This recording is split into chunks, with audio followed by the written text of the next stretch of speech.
Burkhard Heim wird immer wieder zugeschrieben, und zwar völlig zu Recht, dass er Dinge wie Geistheilung und andere paranormale Phänomene mit seiner Theorie erklären kann. Wie genau, das war für viele leider immer noch verschlossen, aber da wir sein Modell jetzt in 6 Dimensionen und in Farbe zugänglich haben, werden wir uns in diesem Video endlich mit diesem Thema beschäftigen.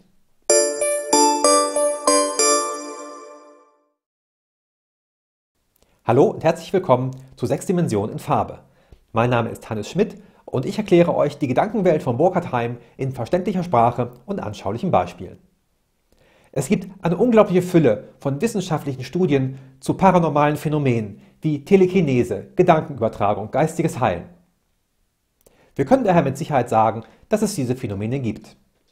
Wir können auch, wenn wir genau hinschauen, schon eine Gemeinsamkeit feststellen.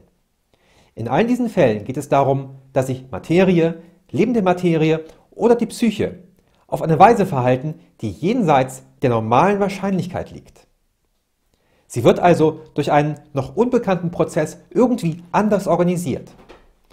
Klingt doch schon ganz nach einem Organisationspotenzial, wie wir es aus unserer Anschauung der X5-Koordinate kennen. Gucken wir uns unser Modell vom Mentalkomplex noch einmal genauer an. Wir haben da unsere 16 Telekosyntroklinen, die am Körper andocken. Was wäre jetzt, wenn eine oder auch mehrere dieser Telekosyntroklinen sich von ihrem normalen Andockpunkt lösen würden? Wir hätten dann gewissermaßen ein offenes Ende in unserem metaphorischen Kanal. Wenn dieses offene Ende nun an einem anderen Ziel andockt, sei es Materie oder auch eine fremde Psyche, dann können hier aber wieder Aktivitäten fließen. Ich benutze oft das Wort metaphorisch wenn ich über diese Dinge spreche. Haltet euch immer vor Augen, wenn wir über Muster sprechen oder Aktivitäten in diesem Zusammenhang, dann entspricht das einem inneren Erleben von demjenigen. Menschen, die in der Lage sind, mit ihrem Willen Materie zu beeinflussen, die beschreiben diesen Prozess meistens als sehr intensive, geradezu emotionale Konzentration auf diesen Gegenstand. Durch diese Konzentration fokussiert sich das Bewusstsein auf genau diese Stelle und dadurch fließen Aktivitäten dorthin. Diese Aktivitäten interagieren dann mit der angedockten Materie. Das heißt, sie verändern unter Umständen die Lage, den Impuls, die Bindung der Atome. Es gibt sogar Fälle, in denen auf der subatomaren Ebene etwas beeinflusst wurde.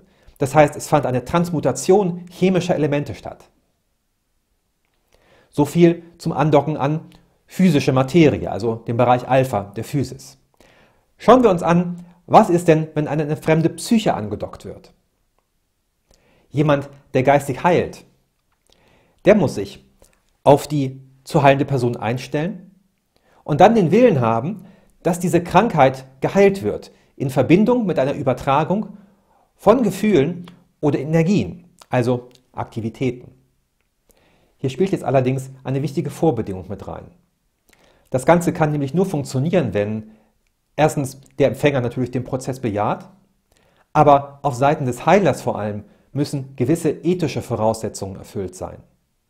Die Telekosyntrokline dockt hier an einen fremden Körper bzw. eine fremde Psyche und ihren Steuerungsmechanismus an. Und das alleine sollte schon eine Vorstellung davon vermitteln, welches Maß an Verantwortung hier gefordert ist. Und dann müssen Muster übertragen werden, die dem Heilungsprozess adäquat sind. Und das bedeutet, je höher die Ebene, auf der dabei eingegriffen wird und vor allem je höher die Effektivität sein soll, umso edler müssen die Gefühle und Absichten des Heilers dabei sein. Das bedeutet vor allem, dass derjenige vor der eigenen Haustür gekehrt haben muss und selber ganz in Ordnung sein muss. Sonst können diese Qualitäten nämlich nicht erreicht werden. Weiterhin muss ein Respekt vor dem Klienten vorhanden sein, der so weit geht, dass es dem Heiler buchstäblich egal sein muss, ob das, was er tut, überhaupt Erfolg hat, und er muss trotzdem dabei sein Bestes geben. Wenn jemand so etwas aus eigennützigen Motiven macht, und sei es nur unbewusste eigennützige Motive, also zum Beispiel, wenn er damit Bewunderung ernten will oder etwas beweisen, dann wird es im besten Fall die Qualität des Heilungsprozesses erheblich vermindern. Man kann das mit dem Heimmodell auf diese ganz nüchterne, schematische Weise beschreiben. Aber wenn es dann um die Sache an sich geht, da geht es dann auch darum, was eine höhere X5-Koordinate bedeutet. Das bedeutet nämlich eine sehr edle innere Haltung. So viel zum Thema Geistheilung. Kommen wir zum Thema Hellsehen. Im Falle von Hellsehen fließen Aktivitäten über den angedockten Kanal zurück. Und er kann wiederum angedockt sein an einen Gegenstand oder an einer fremden Psyche. Das Ziel muss dabei übrigens nicht mal auf derselben Zeitebene wie das Medium sein. Das kann in der Vergangenheit sein oder in einer potenziellen Zukunft, also im Sinne von Präkognition oder das Gegenteil Retrokognition. Entscheidend ist auch hier, dass eine Strukturresonanz mit dem Ziel hergestellt werden kann. Und auch das ist leichter gesagt als getan, denn auch dieser Prozess hat Vorbedingungen bzw. Risiken und Nebenwirkungen. Das Medium, das seine transzendenten Fühler hier ausstreckt, muss mit dem Ziel und dem Prozess emotional kompatibel sein. Zunächst muss dieser Prozess bejaht werden, sonst geht natürlich gar nichts, aber er muss auch ethisch und energetisch verkraftet werden können. Man macht diese Sachen nicht leichtfertig. Das erfordert viel Training und auch eine psychische Stabilität. Es gibt genügend Beispiele von Leuten, die damit einfach rumgespielt haben und auf lange Sicht dadurch psychische Probleme bekamen. Der triviale Fall ist hier übrigens, dass sich das Medium einfach etwas vormacht und das, was es da sieht, für wahr hält, und in Wirklichkeit sind das aber nur Reflexionen von eigenen Vorstellungen und Vorurteilen, die da abgefragt werden.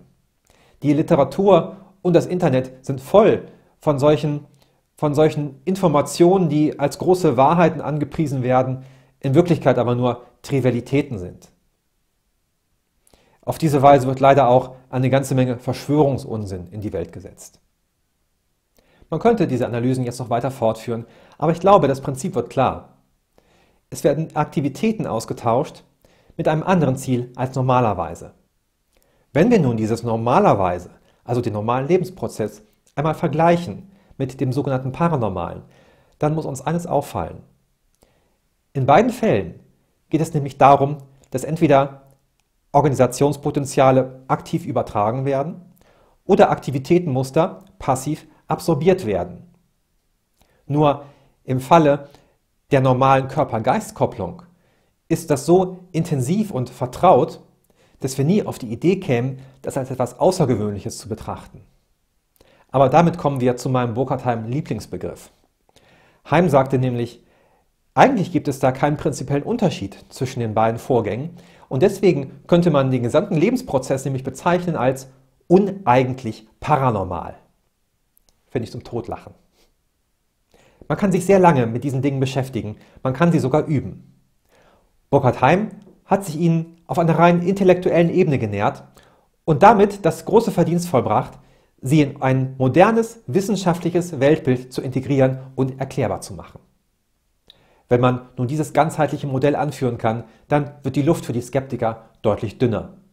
Denn das Heim-Modell ruht auf dem mächtigsten metaphysischen Fundament, das man sich heutzutage denken kann, der Elementarteilchenphysik. Und von dort schwingt es sich mit unglaublichem Erfolg in die Transzendenz empor. Und wir können endlich alles zusammen einheitlich verstehen.